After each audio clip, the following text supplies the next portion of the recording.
Hi, third grade, and welcome to the last portion of your week 5 section in your Green Grammar book. Let's work together to see how you did on Thursday. Number 1, use the subordinating conjunction to combine the two sentences. Label the independent and dependent clauses of your sentence. I love math. And here we have a little bit of a typo. It says, sometimes I need help from a tutor. That doesn't make any sense. So do me a favor in your green books, just cross off that second pronoun I.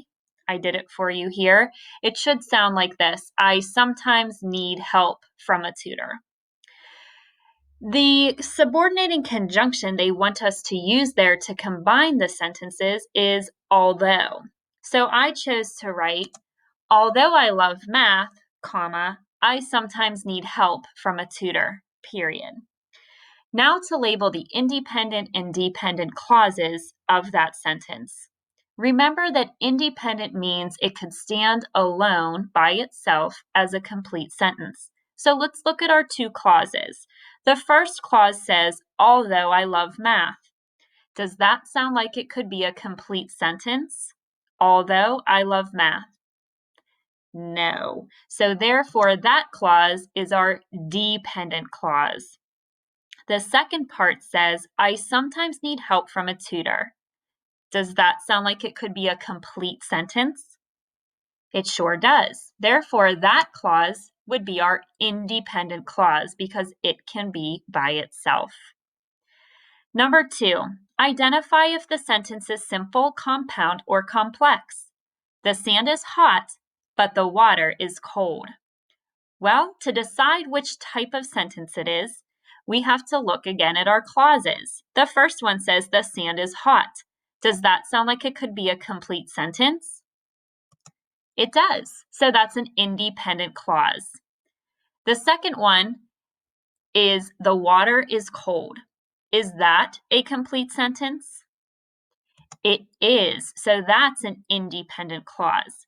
When you have two independent clauses joined together by a coordinating conjunction like the word but here in this case, that means that the sentence is compound. Just like when we have two words that come together to form a new word, like compound words we've been talking about, when there are two complete sentences coming together to form one sentence, that's a compound sentence. Now, up above in number 1, we had a dependent clause and an independent clause. When you have two of those coming together, that is a complex sentence. We'll be talking more this year about the difference between those two. Number 3, use descriptive language to rewrite the sentence. The woman walked out of the store. I want to include some adjectives and maybe an adverb to make the sentence more descriptive. So I chose to write, the grouchy woman angrily walked out of the busy store. And now with my new words that I added, you can see more clearly what the sentence is about. Makes it a little more interesting to read. Number 4, find a word with a prefix or suffix that matches the definition in parentheses. I need to blank the baby's present with blue paper. They want us to find a word that means to wrap again. If I were to say to read the story again, you could use the word reread. So if I wanted to say to wrap again, you could use the word rewrap. Right, the prefix re there means again. And finally, for the week, with number 5, we have identify which underlined phrase or word is literal and which is non-literal. The first sentence there says, Shayna climbed on the fence to see what her neighbors were doing. In that instance, Shayna is literally climbing on the fence to peek over at her neighbors. So on the fence there is literal.